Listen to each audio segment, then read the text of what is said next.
নমস্কার। আজ আমরা একটু গভীরে যাব প্রাচীন বিশ্বের এক দারুণ ইন্টারেস্টিং নগর সভ্যতার খোঁজে। সিন্ধু সভ্যতা বা হরপ্পা সভ্যতাও বলা হয়। হ্যাঁ, মেসোপটেমিয়া বা প্রাচীন মিশর এদের প্রায় সমসাময়িক, কিন্তু এর কিছু নিজস্ব বৈশিষ্ট্য ছিল, তাই না? একদম। বিশেষ করে ওদের ওই নগর পরিকল্পনা আর ওই যে রহস্যময় লিপি, সেটা তো কামালের। আমাদের হাতে যে সূত্র আছে, সিন্ধু সভ্যতা একটি সামগ্রিক চিত্র, সেখান থেকেই আমরা এর জরুরি দিকগুলো নিয়ে আজ কথা বলবো। ঠিক। চলুন শুরু করা যাক। ভাবতে অবাক লাগে, প্রায় নত ছিল। সে বিষয়ে তো কোনো সন্দেহ নেই। আর এর বিস্তারও কিন্তু বিশাল ছিল।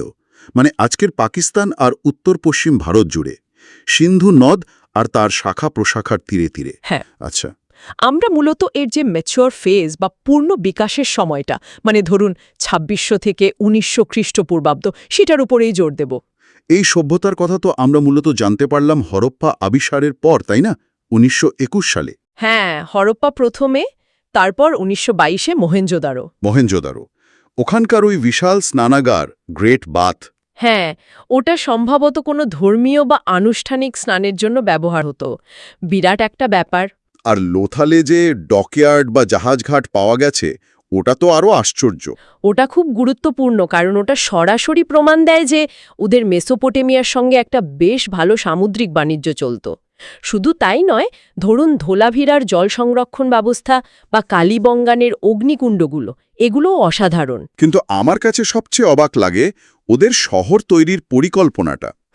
নগর পরিকল্পনা। রাস্তাগুলো সব কেমন জ্যামিতিক নকশায়, মানে উত্তর দক্ষিণ পূর্ব পশ্চিম, যাকে বলে গ্রিড প্যাটার্ন। একদম। আর বাড়ি থেকে নোংরা জল বের করার জন্য ঢাকার নর্দমা ৫,০০০ বছর আগে। ভাবা যায়, আজকের দিনে অনেক জায়গায় দেখি না আমরা। ঠিক।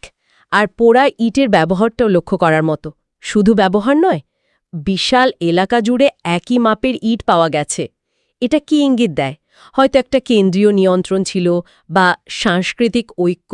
শহরগুলো তো শুনেছি দুটো ভাগে ভাগ করা থাকতো। হ্যাঁ, সাধারণত একটা উঁচু এলাকা বা দুর্গ, যাকে সিটাডেল বলে, সম্ভবত শাসকরা বা গুরুত্বপূর্ণ লোকজন থাকতেন।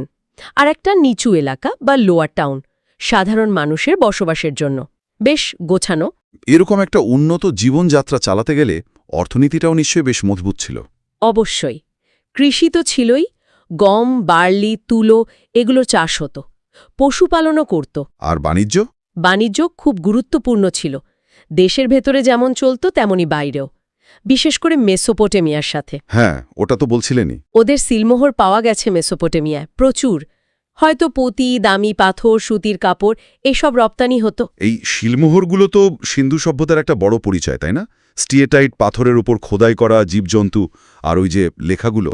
৪০০ থেকে ৬০০টা চিহ্ন আছে, চিত্রলিপি, কিন্তু মানেটা যে কি আজও কেউ জানে না। যদি এর পাঠোদ্ধার করা যেত কোনোদিন, তাহলে হয়তো এই সভ্যতা সম্পর্কে আমাদের ধারণাই পুরো পাল্টে যেত। আর শিল্পকলার কথা যদি বলি, মহেঞ্জোদারোর ওই ব্রোঞ্জের নৃত্যরতা নারী মূর্তি বা পুরোহিত রাজা, দারুণ উদাহরণ, খুবই পরিচিত। তাদের কারিগরি দক্ষতা আর শিল্পের বোধ দুটোই বোঝা যায় এগুলো থেকে। আচ্ছা, ওদের ধর্মবিশ্বাস নিয়ে কি জানা যায়? কোনো মন্দির তো তেমন পাওয়া যায়নি বললেন। হ্যাঁ, মানে বড় কোনো মন্দির বা উপাসনাস্থলে সেভাবে নিদর্শন মেলেনি, তবে প্রচুর পোড়ামাটির নারী মূর্তি পাওয়া গেছে। ওগুলো কি মাতৃকা দেবী? অনেকে তাই মনে করেন। মাতৃদেবীর পুজো হয়তো হতো।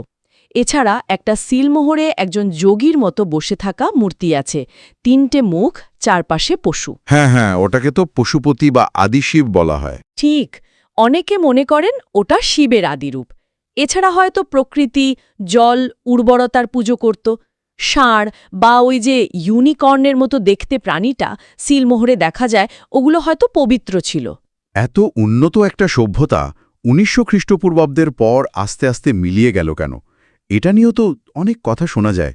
হ্যাঁ, কারণটা ঠিক কি সেটা নিয়ে বিতর্ক আছে। কোনো একটা কারণ হয়তো নয়। যেমন ধরুন জলবায়ু পরিবর্তন। হয়তো সিন্ধু বা তার উপনদীগুলো, যেমন ঘরঘরা হাকরা, শুকিয়ে গিয়েছিল বা গতিপথ বদলেছিল। আচ্ছা। আবার বড় বন্যা বা ভূমিকম্পের কথাও বলা হয়। বাণিজ্যে ভাটা পড়াও একটা কারণ হতে পারে। আর ওই আর্য আক্রমণের তত্ত্বটা? ওটা এখন আর তেমনভাবে ঐতিহাসিকরা মানেন না। মানে সেরকম জোরালো প্রমাণ পাওয়া যায়নি। মনে হয় পতনটা কোনো একটা ঘটনায় হয়নি, বরং অনেকগুলো কারণ একসাথে কাজ করেছিল, আর ব্যাপারটা ঘটেছিল ধীরে ধীরে, কয়েকশো বছর ধরে। হঠাৎ করে সব শেষ হয়ে যায়নি। তাহলে পুরো আলোচনাটা যদি একটু গুছিয়ে নিই, মূল বিষয়গুলো কি দাঁড়ালো? প্রথমত, ওদের অসাধারণ নগর পরিকল্পনা আর নিকাশি ব্যবস্থা। হ্যাঁ। দ্বিতীয়ত, ওই রহস্যময় সিন্ধুলিপি, যার মানে আমরা জানি না। ঠিক। তৃতীয়ত, ধর্মবিশ্বাসের ক্ষেত্রে মাতৃকা দেবী বা আদি শিবের উপাসনার ইঙ্গিত। মন্দির পাওয়া যায়নি। চতুর্থত, স্টিয়েটাইটের তৈরি দারুণ সব সিলমোহর।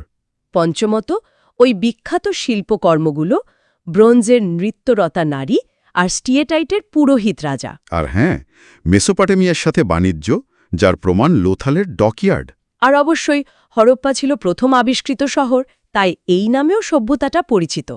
এই সভ্যতা কি পরবর্তী ভারতীয় সংস্কৃতির উপর কোনো ছাপ রেখে গেছে? অবশ্যই।